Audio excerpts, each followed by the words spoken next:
Hello friends, कैसे हैं आप सभी। उम्मीद करता हूँ आप सभी बहुत अच्छे होंगे और बहुत अच्छे से आपकी जो यूपी टेट की तैयारी है वो चल रही होगी। जैसा आप सभी को पता है कि सीडीपी की क्लासेस चल रही हैं और जो लास्ट वीडियो था हमारा उसमें हमने पढ़ा था सीखने के संज्ञानात्मक विकास के सिद्धांत, जिसमें हमने ब्रूनर के जो सिद्धांत थे वो हमने पढ़े। ब्रूनर ने जो भी सिद्धांत दिया था, बायगॉस्की का सांस्कृतिक सामाजिक विकास का सिद्धांत हमने पढ़ा, जीन पियाजे का संज्ञानात्मक विकास का सिद्धांत पढ़ा। आज की वीडियो में हम बात करेंगे अधगम वक्र की। जानेंगे कि अधगम वक्र क्या होता है, लर्निंग कर्व्स क्या होते हैं। तो जान लेते हैं। अभ्यास द्वारा सीखने की मात्रा, गति तथा उन्नति की सीमा को जब ग्राफ पर प्रदर्शित करते हैं तो एक वक्र बन जाता है। इसे ही सीखने का वक्र या अधगम वक्र कहते हैं। यानी कि जैसे कि आप किसी भी चीज़ की प्रैक्टिस करते हैं तो कभी क्या होता है कि सीखने की गति आपकी बहुत तेज होती है, आप उस चीज़ को बहुत जल्दी सीख जाते हैं, और कभी कभी बहुत ज़्यादा टाइम लग जाता है उसी चीज़ को सीखने में।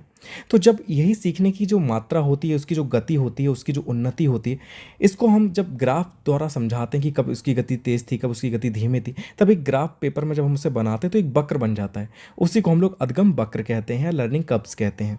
ठीक है, इसे हम लोग अधगम वक्र कह सकते हैं, सीखने का वक्र कह सकते हैं। तो क्लियर हो गया होगा कि इस अभ्यास द्वारा सीखने की जो मात्रा है, उसकी गति है, उसकी उन्नति है, उसकी सीमा को जब हम ग्राफ पे प्रदर्शित करते हैं, ग्राफ पर दिखाते हैं, तो एक वक्र बन जाता है। उसी को हम सीखने का वक्र या अधगम वक्र कहते हैं। परिभाषा इसकी देख लेते हैं। क्वेश्चन में सीधा सीधा डेफिनेशन दे दिया जाएगा और पूछा जाएगा कि ये कथन किसका था, ये किसने कहा, ऐसे करके। तो गेट्स के अनुसार क्या था कि अधगम का वक्र सीखने की क्रिया से होने वाली गति और प्रगति को व्यक्त करता है। यानी कि अधगम वक्र क्या करता है कि सीखने की जो गति है, ठीक है, सीखने की जो क्रिया है उसमें कितनी गति हो रही, कितनी प्रगति हो रही, उसको दिखाता है। ये गेट्स का कहना था। तो याद कर लेना कि अधगम का वक्र सीखने की क्रिया से होने वाली गति और प्रगति को व्यक्त करता है। स्किनर ने क्या कहा, इनकी डेफिनेशन थोड़ी ज़्यादा इंपॉर्टेंट है, इसे अच्छे से देखना। इन्होंने कहा कि अधगम का वक्र किसी दी हुई क्रिया में उन्नति तथा अवनति का वर्गाकार कागज पर विवरण है। यानी कि हम कागज पर दिखाते हैं वक्र बना के, तो वही इन्होंने कहा कि अधगम का वक्र किसी दी हुई क्रिया में उन्नति तथा अवनति का, यानी कि उन्नति जो प्रोग्रेस हो रही है और प्रोग्रेस नहीं हो रही है उसे अवनति कहेंगे, तो उसका वर्गाकार कागज पर विवरण है। ये कहना था स्किनर का। तो दोनों डेफिनेशन अच्छे से याद कर लेना। स्किनर की बहुत इंपॉर्टेंट है, वो ज़्यादा अच्छे से याद करना कि अधगम का वक्र किसी दी हुई क्रिया में उन्नति तथा अवनति का वर्गाकार कागज पर विवरण है।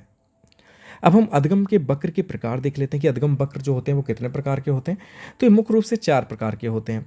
पहला सरल रेखी वक्र, फिर है उन्तोदर या ऋणात्मक वक्र, तीसरा है नतोदर या धनात्मक वक्र, और चौथा है आपका मिश्रित सूचक वक्र। दोनों ही नाम याद रखना। देखिए, सरल रेखी वक्र याद कर लेंगे आप, और उन्तोदर और ऋणात्मक वक्र याद रखना। ठीक है, उन्तोदर से ऐसा लगता है कि उन्नति हो रही है, लेकिन दूसरी साइड इसमें ऋणात्मक लिखा हुआ है, तो अच्छे से दोनों नाम याद करना। ठीक है, नतोदर तथा धनात्मक वक्र एक ही चीज़ होती है, और मिश्रित सूचक वक्र, अब इनके बारे में भी हम जान लेते हैं। अधगम वक्र उन्नति तथा अवनति यानी कि उतार चढ़ाव को दिखाता है। यह उतार चढ़ाव कई कारणों से होता है, जैसे प्रेरणा, उत्साह, थकान, अभ्यास आदि। यानी कि सीखने की जो आपकी गति है, आप सोचते होंगे क्यों ये कम ज़्यादा हो सकती है, ये तो हमेशा समान रहनी चाहिए, क्यों इसमें इतना चेंजमेंट देखने को मिलता है, क्यों ये वक्र बनता है, ये तो सीधा सीधा बनना चाहिए, क्योंकि सीखने की गति तो हमेशा समान रहेगी। लेकिन ऐसा नहीं होता है। कई बार क्या होता है, आप बहुत मोटिवेट होते हैं किसी चीज़ को सीखने के लिए, तो आप उस चीज़ को बहुत जल्दी सीख लेते हैं, तो उसमें सीखने की गति बहुत तेज़ होती है। और जैसे मैथ आपको पसंद नहीं है तो उसमें सीखने की गति बहुत डाउन रहेगी आपकी, तो वहाँ पे जो वक्र होगा वो दूसरा बनेगा। ऐसी उत्साह है, आप उत्साहित हैं किसी चीज़ को सीखने को तो जल्दी सीख लेंगे, तो वहाँ पे वक्र अच्छा बनता है, सीधा बनता है। ठीक है, और जहाँ पे आप थकान है, थकान से भरे हुए हैं, थके हुए हैं, तो आप चीज़ों को नहीं सीख पाते, तो इसलिए ये सारी चीज़ें देखने को मिलती है। तो ये कारण है अधगम वक्र के बनने के, प्रेरणा हो गया, उत्साह हो गया, थकान, अभ्यास, ये सारी। ठीक है, तो अधगम वक्र क्या करता है, उन्नति और अवनति यानी कि उतार चढ़ाव को दिखाता है, और ये उतार चढ़ाव कई कारणों से होते हैं, जैसे प्रेरणा, उत्साह, थकान, अभ्यास आदि। अब सबसे पहले हम बात कर लेते हैं सरल रेखी वक्र की, स्ट्रेट लाइन कर्व। ये क्या होता है, जिस वक्र में सीखने की दर कुछ समय तक एक समान रहती है, सरल रेखी वक्र कहलाता है। ऐसा वक्र बहुत कम परिस्थितियों में पाया जाता है, यानी कि समय के साथ साथ जो सीखने की गति है वो भी समान बनी रहे, ना ज़्यादा उसमें बढ़ोतरी देखने को मिले, ना उसमें गिरावट देखने को मिले, समान रहे। तो ऐसा जो होता है वक्र वो सरल रेखी वक्र कहलाता है, और ऐसा बहुत कम स्थिति में होता है। ठीक है, जैसे आपने कोई कॉमिक्स पढ़नी स्टार्ट करी और आपने की जो सीखने की गति थी या उसे उत्साह जो आपके अंदर था वो समान रहा, ठीक है, उसी उत्साह से आप पढ़ते रहे, तो यहाँ पे सरल रेखीय वक्र बनेगा। ठीक है, और वक्र जो है राइट साइड पे बना हुआ, आप इसे देख सकते हैं कि यहाँ पे सरल रेखीय वक्र ऐसा रहता है कि इसमें सीधा स्ट्रेट लाइन बनती है। दूसरा है आपका उन्तोदर या ऋणात्मक वक्र, इसे कन्वेक्स कर्व भी कहते हैं इंग्लिश में। उन्तोदर वक्र या ऋणात्मक वक्र, इसमें क्या होता है, ऐसा वक्र जिसमें प्रारंभ में सीखने की दर अधिक होती है और बाद में धीमी पड़ जाती है, ऐसे वक्र को उन्तोदर वक्र कहते हैं। जैसे कि आप 10th क्लास में थे, आप 11th में आए या 5th में थे, 6 में आता है कोई बच्चा, तो उसमें देखा कि स्टार्टिंग में उसके अंदर सीखने की गति जो होती है वो बहुत तेज़ होती है। उसे लगता है कि सारा कुछ पढ़ लेगा, नई नई बुक्स मिल रही हैं, बहुत अच्छी अच्छी बुक्स हैं, नई नई कहानियाँ पढ़ने को मिलेंगी, ये सारी चीज़ें, तो उसमें जो सीखने की गति होगी उस टाइम बहुत तेज़ होगी। लेकिन जैसे जैसे वो 5th में आएगा फिर भाई बोरिंग सा लगने लगता है सब कुछ, तो उसने की जो सीखने की गति होती है वो धीमी हो जाती है। तो यहाँ पर कौन सा वक्र बनेगा, तो यहाँ पर उन्तोदर वक्र या ऋणात्मक वक्र बनेगा कि शुरू में तो सीखने की दर अधिक थी लेकिन बाद में वो धीमी पड़ जाती है। तो ऐसे वक्र को उन्तोदर वक्र कहते हैं, ऋणात्मक वक्र कहते हैं, कन्वेक्स कर्व कहते हैं।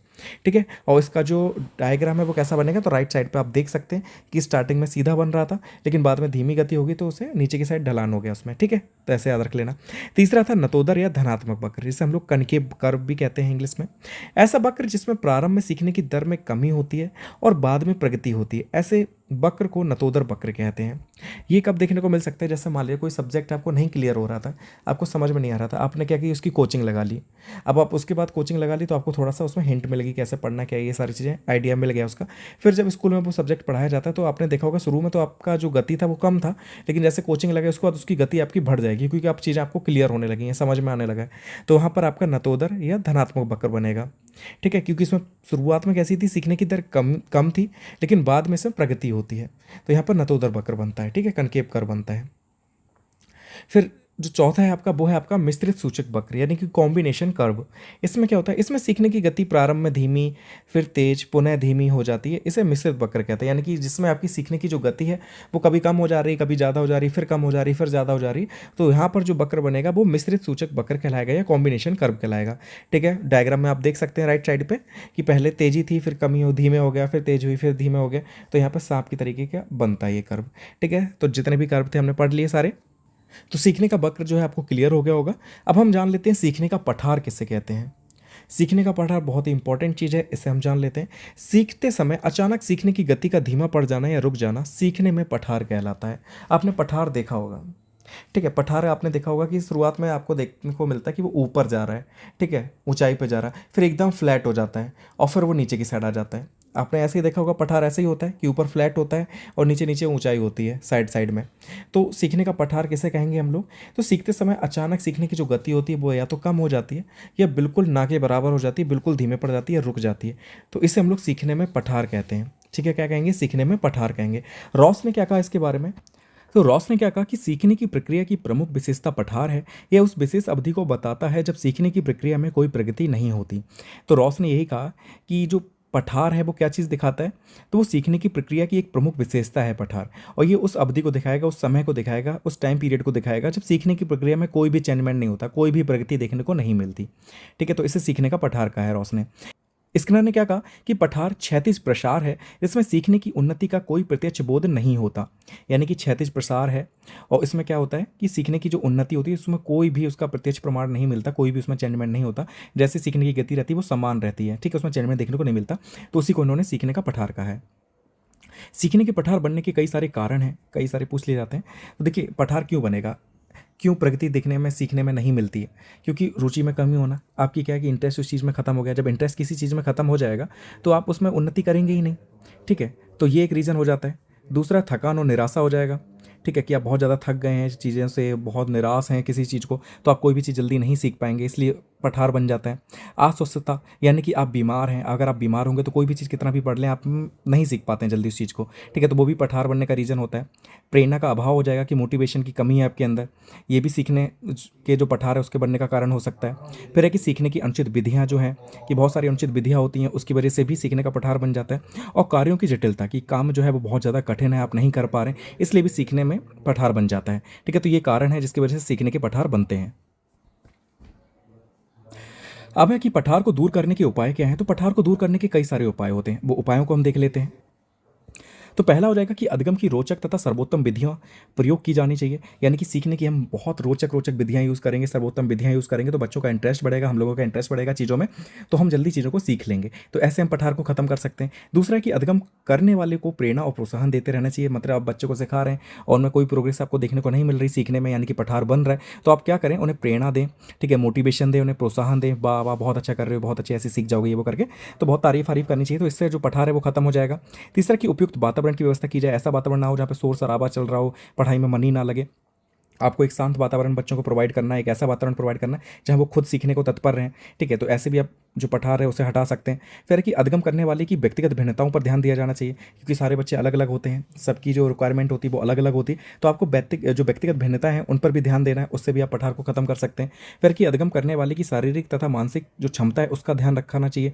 ऐसा नहीं कि सभी जो बच्चे होते हैं उनकी जो मानसिक क्षमता वो अलग अलग होती है, शारीरिक क्षमता भी अलग अलग होती है, तो आपको उनका भी ध्यान देना है पढ़ाते समय। फिर कि सीखने की क्रिया में एक क्रम होना चाहिए जिससे रुचि व जिज्ञासा बनी रहे। जैसे सुबह जो क्रम था कि सुनना है, फिर बोलना है, फिर पढ़ना है, फिर लिखना है, तो ऐसी सीखने की जो प्रक्रिया होती है उसका भी एक क्रम होता है। तो उसी क्रम में चीज़ों को बनाए रखें ताकि बच्चों की जो रुचि और जिज्ञासा है वो बनी रहे। इससे भी आप सीखने का जो पठार है वो खत्म कर सकते हैं। तो सीखने का पठार जो है यहीं पे कंप्लीट होता है ये टॉपिक।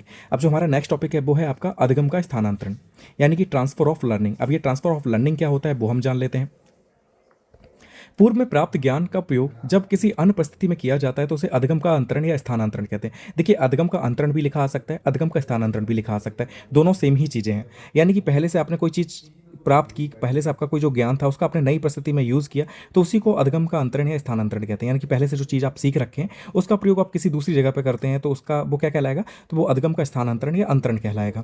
या कह सकते हैं कि सीखी हुई किसी क्रिया विषय का अन्य परिस्थितियों में सीधा उपयोग अधिगम का अंतरण या स्थानांतरण है।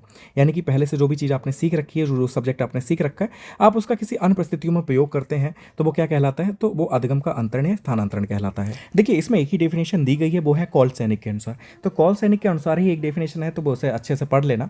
इसमें क्या है कि अधिगम का अंतरण पहली परिस्थिति से प्राप्त ज्ञान, अभियोग्यता और कौशल का दूसरी परिस्थिति में उपयोग है।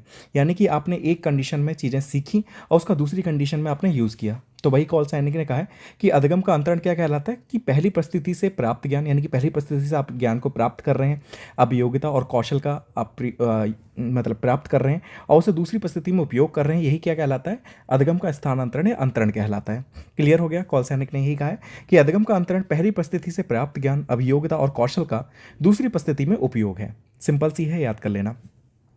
अब हम अधिगम स्थानांतरण के प्रकार देख लेते हैं। तो देखिए, अधिगम स्थानांतरण मुख्य रूप से 3 प्रकार हैं। ठीक है, 3 प्रकार का होता है अधिगम स्थानांतरण। पहला सकारात्मक स्थानांतरण, दूसरा नकारात्मक स्थानांतरण और तीसरा शून्य स्थानांतरण। ठीक है, 3 हो गए, सकारात्मक, नकारात्मक और शून्य, यानी कि पॉजिटिव, नेगेटिव और जीरो। सकारात्मक में क्या है, पॉजिटिव ट्रांसफर में क्या है कि पूर्व में प्राप्त ज्ञान अथवा कोई कौशल जब दूसरे विषय की सीखने सहायक होता है, यानी कि सीखने में सहायक होता है, तो इसे सकारात्मक स्थानांतरण कहते हैं। यानी कि आपने क्या किया, कोई चीज़ सीखी और उसकी हेल्प से आपने दूसरी जगह उस चीज़ का यूज़ कर लिया या किसी दूसरे काम में उससे हेल्प हो गई, तो उसे हम कहेंगे सकारात्मक स्थानांतरण। यानी कि पहले से आपने कोई चीज़ सीखी थी, पहले से आपको जो ज्ञान था या कोई स्किल्स आप पहले सीखे हुए थे, आप उसका यूज़ किसी दूसरी जगह में कर रहे हैं, दूसरे सब्जेक्ट को सीखने में हेल्प हो रही है उसकी वजह से, तो उसे हम लोग सकारात्मक स्थानांतरण कहते हैं। एग्जाम्पल क्या है, गणित का ज्ञान होने पर सांख्यिकी को सीखने में सहायता मिलती है। यानी कि जब भी आप गणित अगर आपकी अच्छी होती है तो उससे बहुत ज़्यादा हेल्प किस में मिलती है, जब आप स्टैटिक्स सीखते हैं या उसका यूज़ करते हैं सांख्यिकी का, तो वहाँ पे बहुत ज़्यादा हेल्प होती है अगर आपकी मैथ अच्छी है। तो ये यहाँ पर कैसा स्थानांतरण हो जाएगा, सकारात्मक स्थानांतरण हो जाएगा। दूसरा है आपका नकारात्मक स्थानांतरण, यानी कि निगेटिव ट्रांसफर। जब पहले से सीखा गया ज्ञान अथवा कौशल नए विषय वस्तु को सीखने में बाधा पहुंचे तो उसे नकारात्मक स्थानांतरण कहते हैं। यानी कि पहले से आपने जो चीज़ सीख रखी है उसकी वजह से किसी दूसरे सब्जेक्ट को सीखने में आपको दिक्कत है या प्रॉब्लम है या कोई नई चीज़ सीखने में दिक्कत है, तो उसे हम लोग नकारात्मक स्थानांतरण कहते हैं। एग्जाम्पल क्या है इसका, नए वर्ष के आने पर कई जगह पुराने वर्ष को लिख देना। यानी कि आपने देखा कि जब भी साल बदलती, छोटे पे या जब आप स्कूल में थे, आप जैसे कि 2012 में थे, जब भी 13 आती थी आप गलती से कई बार 12 ही लिख जाते थे जनवरी में। ठीक है, तो वो क्या होता है, दिक्कत होती है। तो यहाँ पर नकारात्मक स्थानांतरण है। या हम ये कहें कि जब भी आप हिंदी टाइपिंग सीखते हैं कंप्यूटर में, तो नहीं सॉरी इंग्लिश टाइपिंग आपको अच्छे से आती है तो आपको हिंदी सीखने में दिक्कत होती है। अगर आप हिंदी टाइपिंग सीख जाते हैं तो आपको इंग्लिश टाइपिंग करने में दिक्कत होती है। तो यहाँ पर कैसा स्थानांतरण है, ये नकारात्मक स्थानांतरण है, क्योंकि ये आपकी हेल्प नहीं कर रहा कि आपने इंग्लिश सीख रखी है तो आपको हिंदी में हेल्प करेगा। ऐसा नहीं होता, क्योंकि जस्ट अपोजिट होती हैं दोनों टाइपिंग। तो जब हिंदी की सीख लेंगे तो इंग्लिश में भी दिक्कत होगी, इंग्लिश की सीखेंगे तो हिंदी में दिक्कत होगी। तो यहाँ पर जो स्थानांतरण है वो कैसा है, नकारात्मक स्थानांतरण है, यानी कि निगेटिव ट्रांसफर है। तो 2 चीज़ें क्लियर हो गई। अब जीरो को देख लेते हैं। तो देखिए, शून्य स्थानांतरण क्या होता है, जब कोई ज्ञान अथवा कौशल नए ज्ञान को सीखने में ना तो सहायता करे ना ही बाधा डाले, इसे शून्य स्थानांतरण कहते हैं। यानी कि ना हेल्प कर रहा है ना ही आपको परेशानी उत्पन्न कर रहा है। तो ऐसा स्थानांतरण कैसा कहलाएगा, शून्य स्थानांतरण कहलाएगा। ना हेल्प करेगा, ना आपको नुकसान पहुंचाएगा, ना आपको बाधा डालेगा किसी चीज़ को सीखने में। जैसे अगर हम एग्जाम्पल लें तो जैसे मैथ आपने सीख ली, अगर आपकी मैथ अच्छी है तो मैथ जो है आपको किसी भी तरीके से इंग्लिश सीखने में हेल्प नहीं करेगा। ठीक है, और ना ही जो इंग्लिश है वो आपको मैथ सीखने में हेल्प करेगी। तो यहाँ पर शून्य स्थानांतरण हो गया, ना हेल्प कर रहा है ना आपको कठिनाई उत्पन्न कर रहा है। ऐसे ले सकते हैं। अब हम देख लेते हैं अधगम के अन्य स्थानांतरण। और भी कई टाइप होते हैं अधगम के स्थानांतरण के, मुख्य ये 3 थे और कुछ अन्य टाइप भी हैं, उन्हें भी हम जान लेते हैं। इसमें पहला आ जाता है आपका क्षैतिज स्थानांतरण, दूसरा ऊर्ध्वाधर स्थानांतरण और तीसरा द्विपार्श्वीय स्थानांतरण। तीनों को हम जानेंगे। सबसे पहले हम बात करेंगे क्षैतिज स्थानांतरण की। जो क्षैतिज स्थानांतरण है इसे पार्श्वीय स्थानांतरण भी कहते हैं, हॉरिजॉन्टल ट्रांसफर भी कहते हैं। ऐसा स्थानांतरण जिसमें सीखे गए ज्ञान का स्थानांतरण ऐसी परिस्थिति में होता है जो उसी स्तर की हो, अर्थात सीखे गए कौशल का उपयोग समान कौशल में किया जाए, तो वहाँ पर क्षैतिज स्थानांतरण कहलाता है और पार्श्वीय स्थानांतरण कहलाता है। कहने का मतलब है कि आप सेम स्तर की चीज़ सीख रहे हो तो वहाँ पर स्थानांतरण जो होगा क्षैतिज होगा। यानी कि ऐसा नहीं कि आप कुछ कोई नया स्किल सीख रहे हैं, आपकी जो स्किल है, जैसे आपने क्या है डांस सीखा, तो डांस का ही आपने क्या करा एक्सरसाइज करने लग गए, तो ये दोनों सेम स्तर के स्किल्स हैं। ठीक है, तो दोनों में क्या है कि ऐसा नहीं कि डांस बहुत ऊपर हो जाएगा और जो एक्सरसाइज है वो बहुत नीचे हो जाएगा। दोनों सेम स्किल्स के अगर हैं और आप दोनों को अगर हेल्प करते हैं तो वहाँ पर कैसा स्थानांतरण होगा, क्षैतिज स्थानांतरण होगा। क्योंकि जो आप मूवमेंट करते हैं एक्सरसाइज में वो आपको डांस में हेल्प करती है, और जब डांस करते हैं तो वो आपको एक्सरसाइज हो जा रही है, तो दोनों सेम स्तर के स्थानांतरण हो जाएंगे। तो यहाँ पर क्षैतिज स्थानांतरण है। ठीक है, तो ऐसा स्थानांतरण जिसमें सीखे गए ज्ञान का स्थानांतरण ऐसी परिस्थिति में होता है जो उसी स्तर की हो, अर्थात सीखे गए कौशल का उपयोग समान कौशल में किया जाए, तो वहाँ पर क्षैतिज स्थानांतरण होता है। एग्जाम्पल क्या दिया कि शिक्षक ने बच्चे को 5 - 2 = 3 सिखाया। अब क्या हुआ कि बच्चा घर जाकर फ्रिज में रखे 5 आम रखे थे, उनमें से 2 आम निकाल लेता है और वह स्वतः समझ जाएगा कि फ्रिज में अब 3 आम बचे हैं। ठीक है, तो यहाँ पर क्या है, कैसा स्थानांतरण हो जाएगा, क्षैतिज या पार्श्वीय हो जाएगा। क्योंकि बच्चे को स्कूल में सिखाया गया था कि 5 में से 2 घटाओगे 3 बचेगा, तो उसने देखा कि फ्रिज में 5 आम रखे हैं, उसने 2 निकाल लिए, वो समझ गया कि 3 ही आम बचेंगे अब। तो यहाँ पर क्या है, क्षैतिज स्थानांतरण हो जाएगा, सेम स्किल्स हैं। दूसरा है आपका अनुलंब या ऊर्ध्वाधर स्थानांतरण, इसे वर्टिकल ट्रांसफर भी कहते हैं। जब सीखे गए कौशल का उपयोग किसी उच्च स्तर के कौशल को सीखने में किया जाए तो वहाँ पर कैसा स्थानांतरण होगा, वहाँ पर अनुलंब या ऊर्ध्वाधर स्थानांतरण होगा। ग्रेगरी ने इसे सीढ़ी के समान ऊपर चढ़ने वाला बताया। ये चीज़ इंपॉर्टेंट है कि ग्रेगरी ने किस स्थानांतरण को सीढ़ी के समान ऊपर चढ़ने वाला बताया, तो अनुलंब या ऊर्ध्वाधर स्थानांतरण को। अब इसमें क्या है कि जैसे आपने साइकिल सीखी, तो साइकिल सीखना आपको किस में हेल्प करेगा, मोटरसाइकिल सीखने में हेल्प करेगा। तो यहाँ पर साइकिल सीखने में आपकी जो स्किल्स लगी, जो कौशल लगा आपका, वो हेल्प कर रहा है कैसे, मोटरसाइकिल सीखने में। तो यहाँ पर जो स्थानांतरण होता है वो कैसे स्थानांतरण होगा, वो अनुलंब या ऊर्ध्वाधर स्थानांतरण होगा। अगर दूसरा एग्जाम्पल देखें कि छात्र ने सीखा कि 2 में से अगर 0 का गुणा करते हैं तो 0 आता है, यानी कि 0 का गुणा अगर 2 में करेंगे या किसी में करेंगे तो 0 आएगा।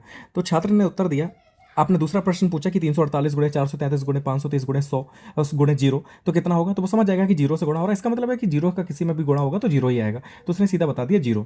यानी कि छोटा सा सवाल आपने सिखाया था कि 0 का गुणा अगर हम किसी में करते हैं तो 0 आता है, 2 से गुणा करवाया आपने, वो समझ गया कि 0 आएगा। तो आप कितना भी बड़ा सवाल दे दें, अगर 0 से गुणा होगा तो वो समझ जाएगा कि हाँ इसका भी आंसर 0 आएगा। ठीक है, तो ये कैसा है, ऊर्ध्वाधर स्थानांतरण हो जाएगा। यह साइकिल वाला याद रखना, बहुत ज़्यादा पूछ जाता है। फिर तीसरा है द्विपार्श्वीय अंतरण, यानी कि ड्यूअल बैक ट्रांसफर। ये क्या होता है, मनुष्य के शरीर के 2 पार्श्वीय भाग होते हैं, बायां और दायां। जब शरीर के एक भाग में सीखे गए कौशल का स्थानांतरण स्वतः दूसरे भाग में हो जाए, इसे द्विपार्श्वीय अंतरण कहते हैं। यानी कि आपने देखा कि आपका शरीर अगर हम डिवाइड करें तो 2 भागों में बढ़ जाएगा, एक सीधा साइड हो जाएगा, एक लेफ्ट साइड हो जाएगा। ठीक है, लेफ्ट और राइट। तो जब आप लेफ्ट साइड से कोई चीज़ सीखते हैं, जैसे लेफ्ट हाथ से कोई चीज़ सीखी और उसका यूज़ आप राइट साइड से भी करने लग जाएं, ठीक है, राइट हैंड का भी यूज़ करने लग जाए उस चीज़ को करने में, तो वो द्विपार्श्वीय अंतरण कहलाता है। जैसा क्या कि आपने फुटबॉल सीखी तो आप राइट ही थे, तो राइट जो पैर था उसका ज़्यादा यूज़ कर रहे थे, लेकिन आप जब खेलने लगे तो लेफ्ट पैर का भी उतना ही अच्छा यूज़ कर ले रहे हैं। तो मतलब ये कैसा स्थानांतरण हो जाएगा, ये द्विपार्श्वीय स्थानांतरण हो जाएगा। ठीक है, तो ये आपके जितने भी स्थानांतरण थे उनके टाइप हमने देख लिए। अब हम अधिगम स्थानांतरण के सिद्धांत देख लेते हैं। कुछ सिद्धांत हैं उन्हें भी जानना जरूरी है अधिगम स्थानांतरण के। इसमें पहला आ जाएगा एक समान तत्वों का सिद्धांत। अब एक समान तत्वों का सिद्धांत क्या कहता है, इसके प्रतिपादक थॉर्नडाइक थे। एक समान तत्वों का सिद्धांत के थॉर्नडाइक प्रतिपादक हैं। एक कार्य का दूसरे कार्य को सीखते समय कितना स्थानांतरण होगा, ये इस बात पर निर्भर करता है कि कार्यों के मध्य कितने तत्व समान हैं। तो इन्होंने कहा कि ट्रांसफर कैसे होगा, ये इस चीज़ पर डिपेंड करेगा कि दोनों कार्यों के बीच में कितनी सिमिलरिटीज़ हैं। ठीक है, कितने तत्व समान हैं, इसी पर डिपेंड करेगा कि आप कितना स्थानांतरण कर लेते हैं। तो ये समान तत्वों का सिद्धांत हो गया। दूसरा है सामान्यीकरण का सिद्धांत। सामान्यीकरण के सिद्धांत की बात करें तो इसके प्रतिपादक जड़ थे, सीएच जड़ इनका नाम था, और इनके अनुसार किसी कार्य अथवा अनुभव से नियम निकाल कर आए जिसका दूसरे कार्यों में प्रयोग हो सके। तो इनका कहने का मतलब ये था कि अगर कोई काम आप सीखते हैं तो उससे कोई नियम निकाल लें, कोई भी नियम निकलेगा तो उसका अगर आप दूसरे कार्यों में भी यूज़ कर लेंगे उस नियम का, अगर हो रहा है तो आप उस चीज़ को जल्दी सीख जाएंगे। तो ये जड़ का कहना था। इन्होंने सामान्यीकरण का सिद्धांत दिया कि अगर किसी, इनके अनुसार क्या था कि किसी कार्य तथा अनुभव से कोई नियम निकल आए और उस नियम का अगर दूसरे कार्यों में यूज़ हो जा रहा है तो उस काम को आप जल्दी सीख जाएंगे।